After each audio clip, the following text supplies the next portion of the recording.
The Paradise Travelers Hostel looked nothing like its name suggested. The faded blue sign hung at an angle above the entrance, letters flickering weakly in the evening fog that rolled through downtown San Francisco. It was where dreams of California collided with budget constraints, functional, forgettable, and 5 blocks from anywhere worth visiting. This was exactly why 23-year-old Eliza Beckett had chosen it. After 3 years of working double shifts at a diner in Springfield, Massachusetts, saving every tip, she wanted her adventure to last.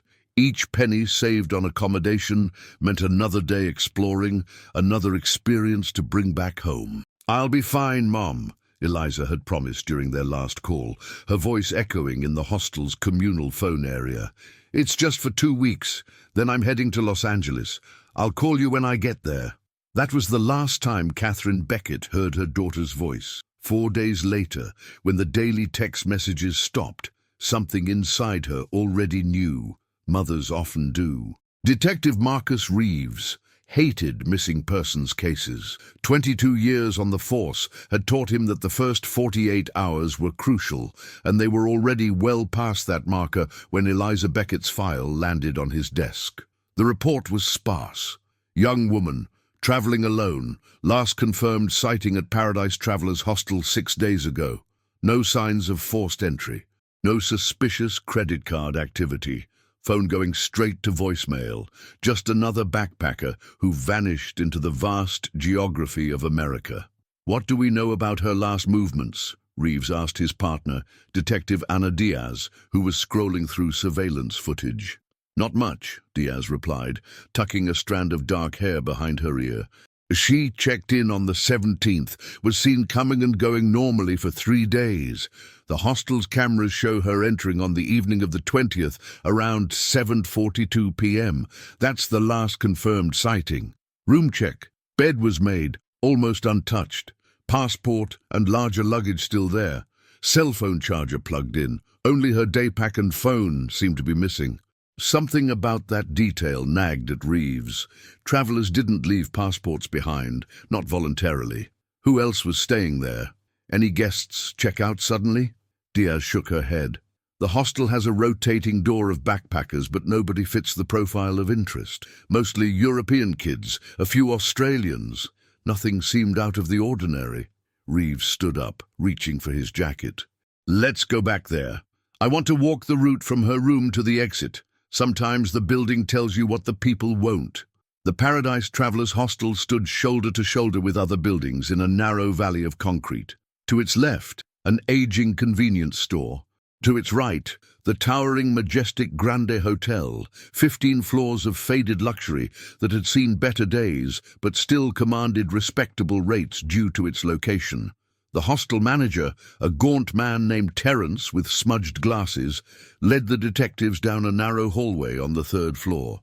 "This was her bed," he said, pointing to the bottom bunk in a 6-person female dormitory. "Nothing was disturbed. We only realized something might be wrong when she didn't return for 2 nights." Reeves surveyed the small space. A thin mattress with institutional sheets. A small locker that could fit little more than a passport and valuables. Anonymous by design, leaving no impression of its temporary inhabitants. "What about the other guests during her stay?"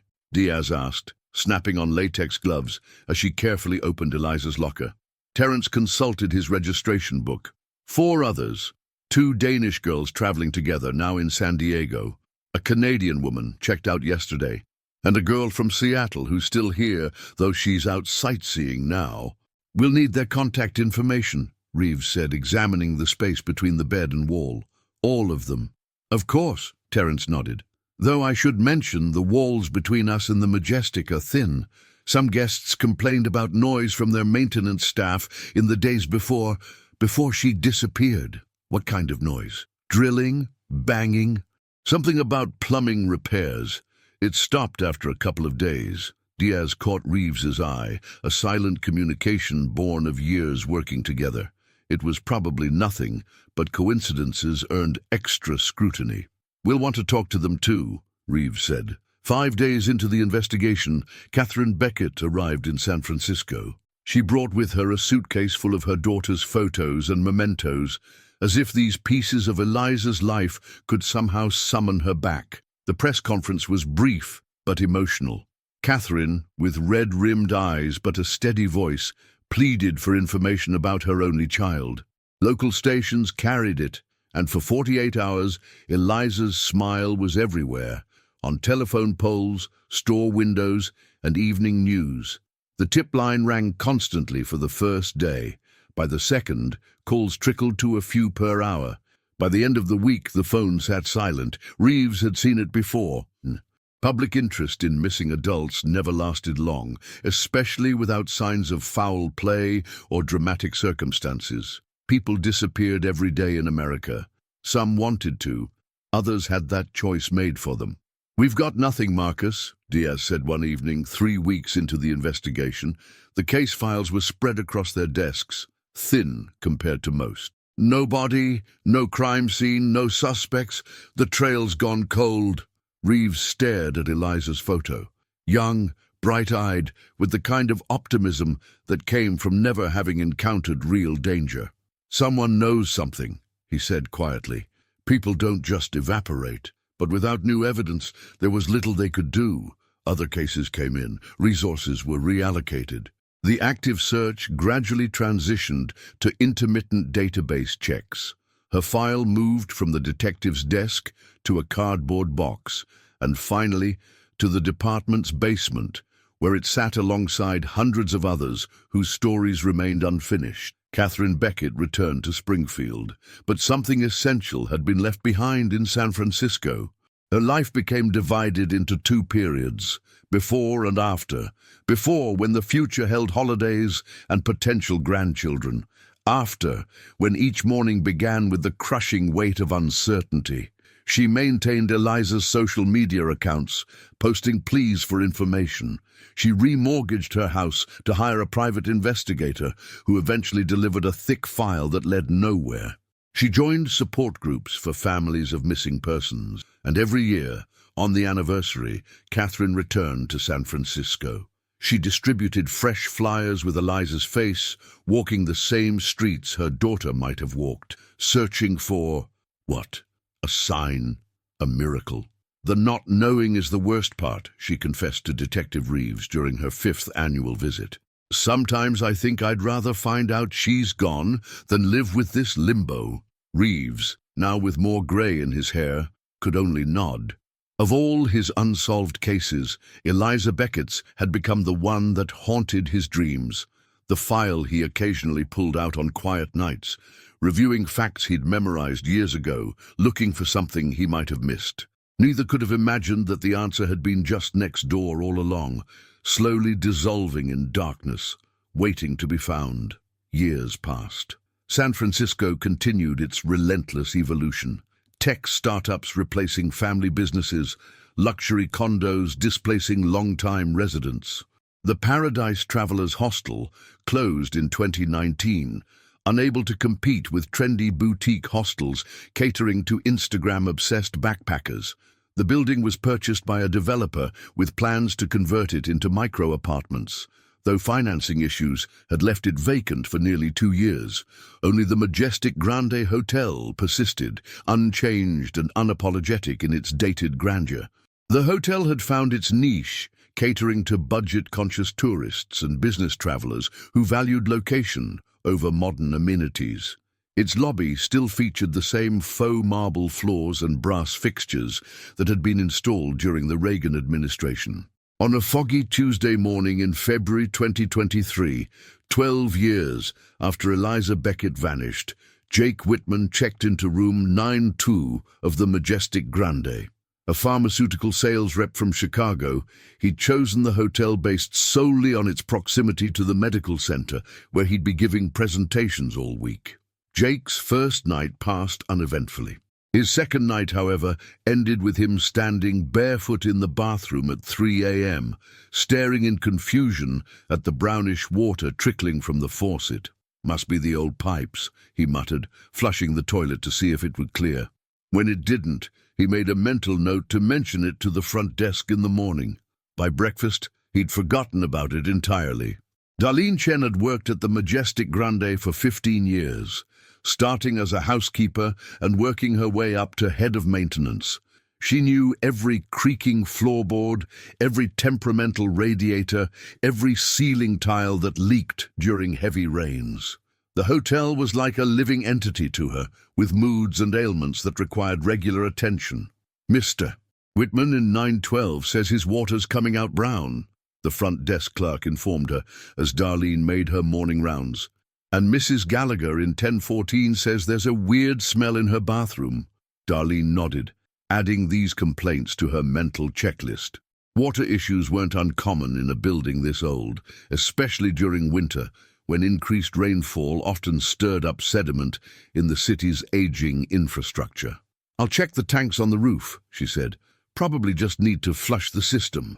As she rode the service elevator to the top floor, Darlene reviewed the past week's maintenance log on her tablet. There had been 8 water-related complaints in the past 5 days, unusual but not unprecedented.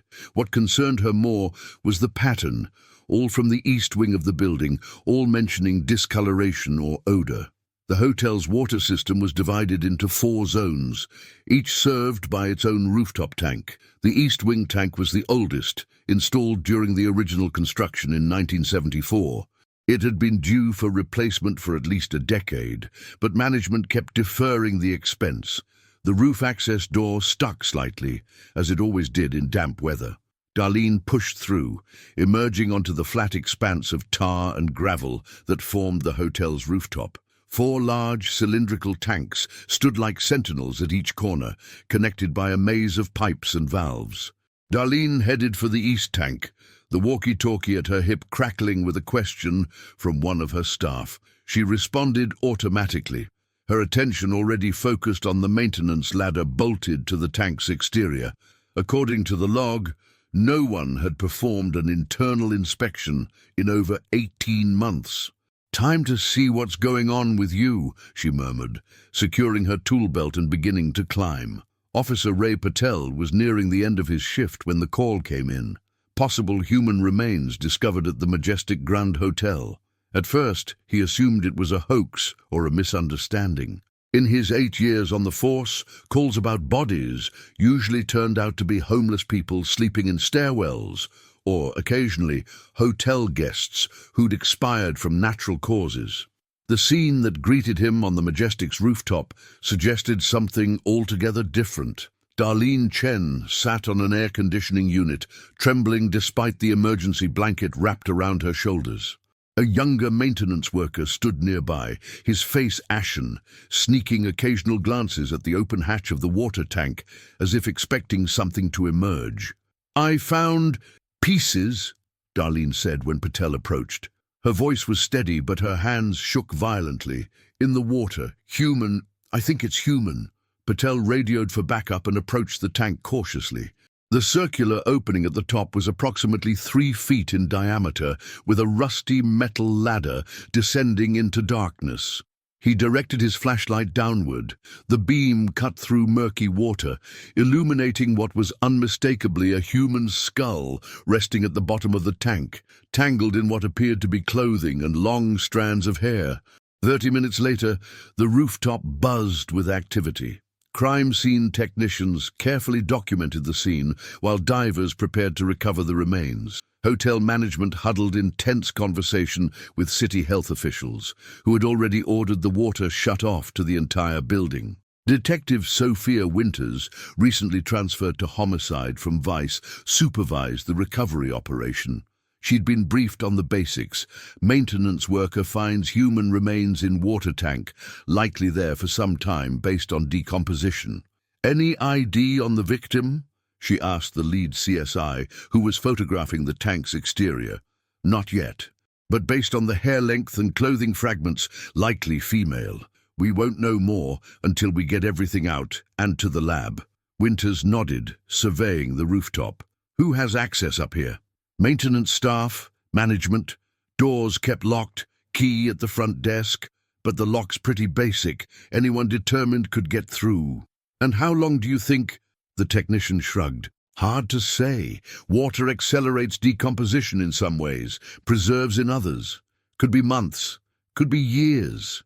As if on cue, one of the divers emerged from the tank, water streaming from his wetsuit. In his gloved hand, he held a waterlogged leather wallet. Marcus Reeves was 2 years into retirement when his former partner called. He was in his garage, rebuilding a vintage motorcycle, a retirement project that was supposed to keep his mind occupied and away from the cases he couldn't solve. "They found her, Marcus," Ana Diaz said without preamble. "Eliza Beckett. What was left of her, anyway?" The wrench in Reeves' hand clattered to the concrete floor. For a moment he couldn't speak, couldn't process the words he'd both longed for and dreaded for over a decade. "Where?" he finally managed. "Water tank on top of the majestic Grande, the hotel next to the hostel where she disappeared." Reeves closed his eyes, seeing again the narrow space between those buildings, remembering the hostel manager's offhand comment about maintenance noise from the hotel.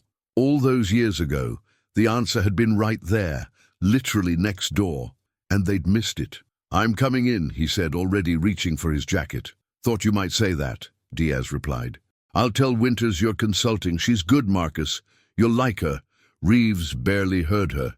His mind was already racing through the old case files, the interviews, the leads that went nowhere. 12 years of questions might finally get answers.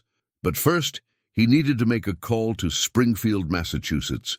Catherine Beckett deserved to hear this from someone who understood what she'd been through all these years, someone who carried a measure of the same guilt for not finding her daughter sooner.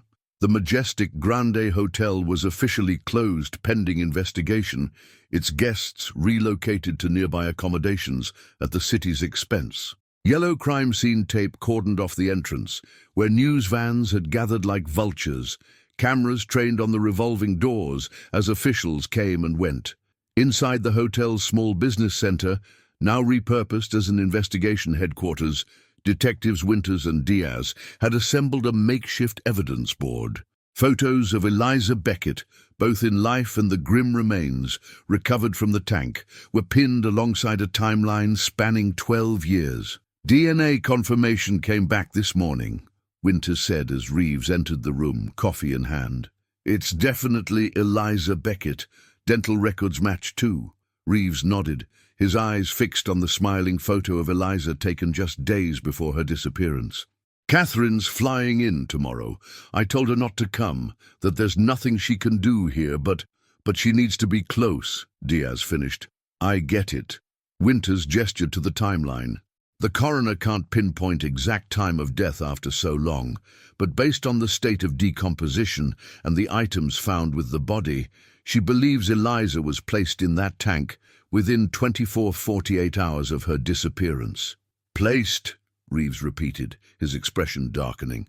"Not fell. The access hatch was padlocked from the outside," Winters confirmed. "And there was a fracture to the occipital bone consistent with blunt force trauma.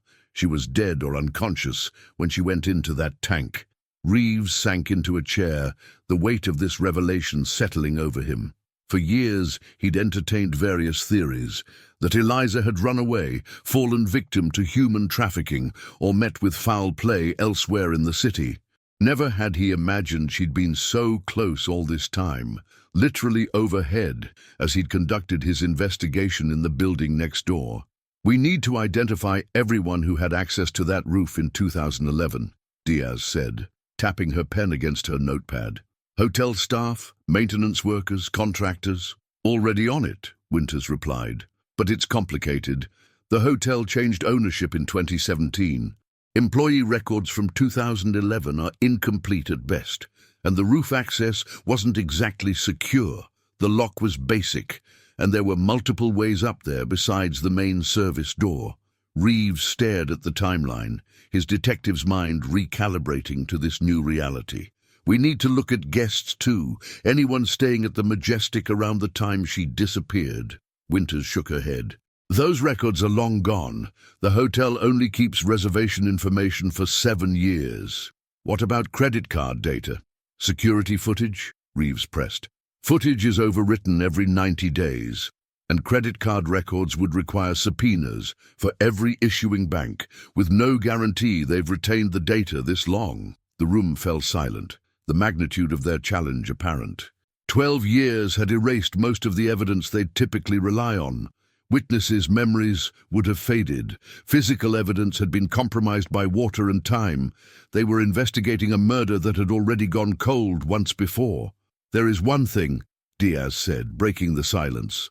"When we interviewed Hostel guests back in 2011, several mentioned construction noise from the hotel, drilling, banging. The hostel manager said it was plumbing repairs."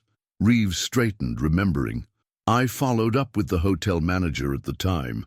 He confirmed they'd had maintenance work done on the East Wing plumbing system."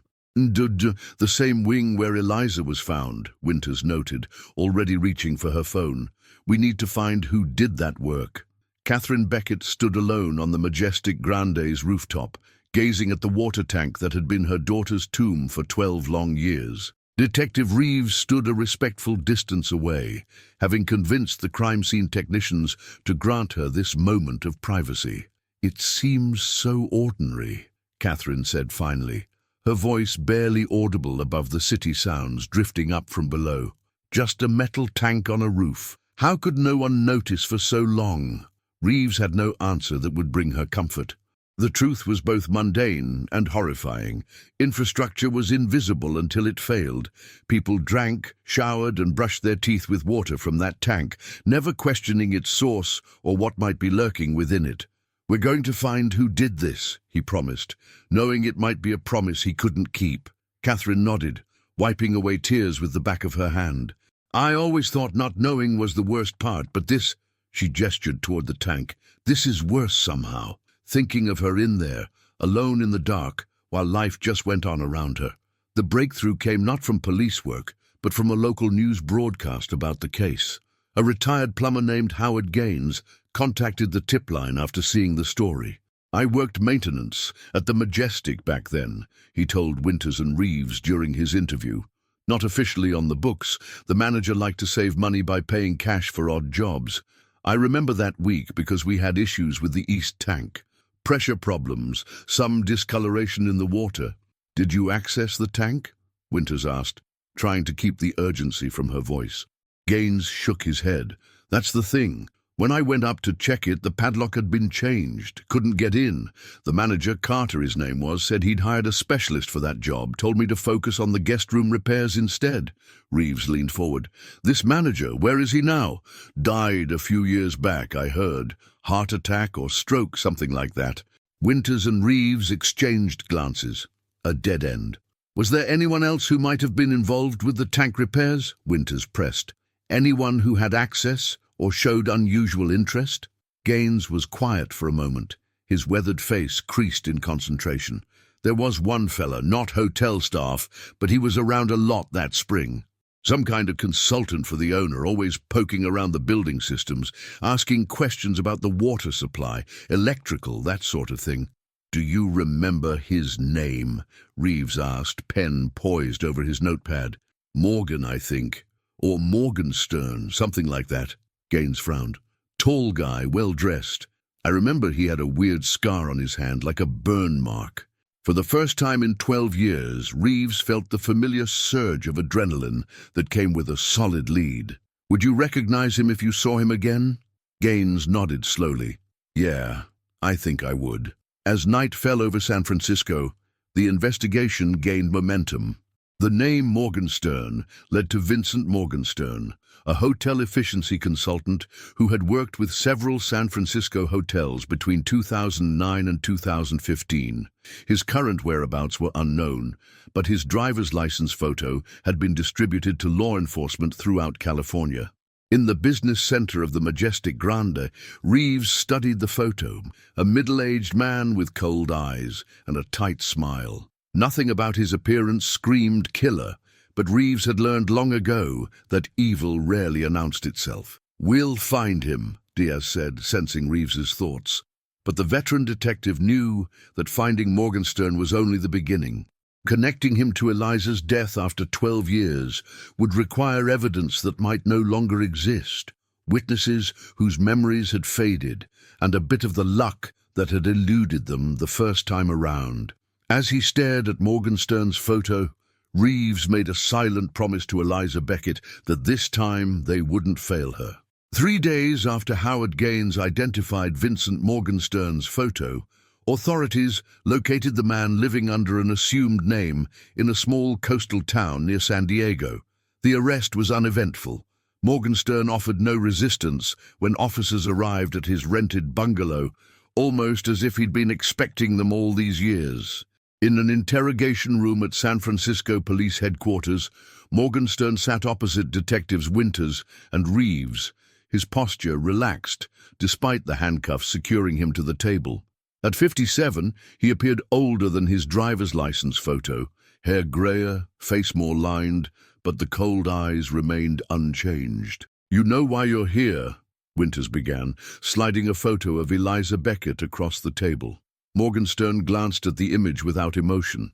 "I assumed as much when they mentioned San Francisco.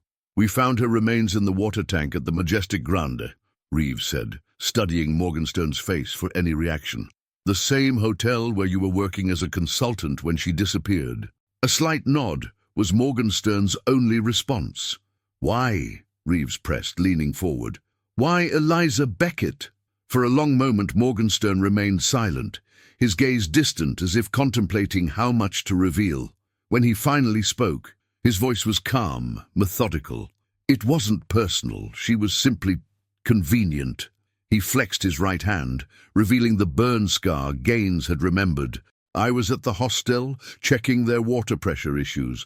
The buildings shared some infrastructure originally. She asked me for directions to a coffee shop. We started talking." The casual way he described the encounter sent a chill through the room. She mentioned she was traveling alone, that she'd be leaving in a few days. No one would miss her immediately. Morgenstern shrugged slightly. "Some people just present as perfect opportunities." "Perfect opportunities for what?" Winters demanded, disgust evident in her voice. Morgenstern's eyes focused suddenly, intensely.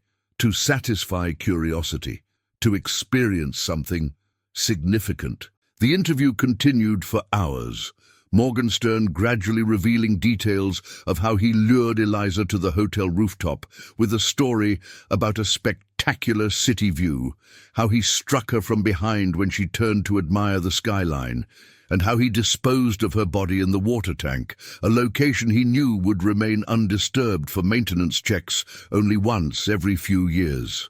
"I changed the lock myself," he admitted. "Told the manager it was part of my efficiency recommendations. No one questioned it." What he couldn't explain, at least not in terms that made sense to anyone but himself, was why. There was no sexual assault, no robbery, no prior connection between him and Eliza. He had simply wanted to kill someone, and she had been vulnerable and available. When the interview concluded, Reeves stepped outside for air, his hands shaking with a mixture of relief and rage. In his long career, he'd encountered many killers, but few as coldly rational as Morgenstern, a man who committed murder not from passion or desperation, but from simple curiosity. Catherine Beckett sat in the district attorney's office, listening as prosecutors explained the case against Morgenstern. They had his confession, corroborating evidence from hotel records showing his presence at the Majestic Grande during the relevant time period, and testimony from Howard Gaines about the changed locks on the water tank. "We'll be charging him with first-degree murder," the lead prosecutor explained. "Given the confession and evidence, we're confident of a conviction." Catherine nodded, her expression unreadable. After 12 years of searching for answers, the truth felt strangely hollow. Nothing about this resolution would bring her daughter back or erase the years of grief and uncertainty. Was she? Catherine hesitated, uncertain if she wanted the answer. Did she suffer? The prosecutor exchanged glances with Reeves, who had insisted on being present for this meeting. It was the detective who answered. "The medical examiner believes the initial blow rendered her unconscious immediately. She wouldn't have been aware of what followed. Die, a small mercy perhaps, but one Catherine clung to as she left the office and stepped into the bright California sunshine. For the first time in 12 years, she could begin to contemplate a future that wasn't consumed by searching for her missing daughter. 6 months later, Vincent Morgenstern pleaded guilty to the murder of Eliza Beckett, accepting a sentence of life without possibility of parole rather than facing trial and potential death penalty. The case that had haunted San Francisco for over a decade was officially closed. At the sentencing hearing, Catherine Beckett exercised her right to address the court. Standing steady at the podium, she faced the man who had stolen her daughter's life and condemned her to years of agonizing uncertainty.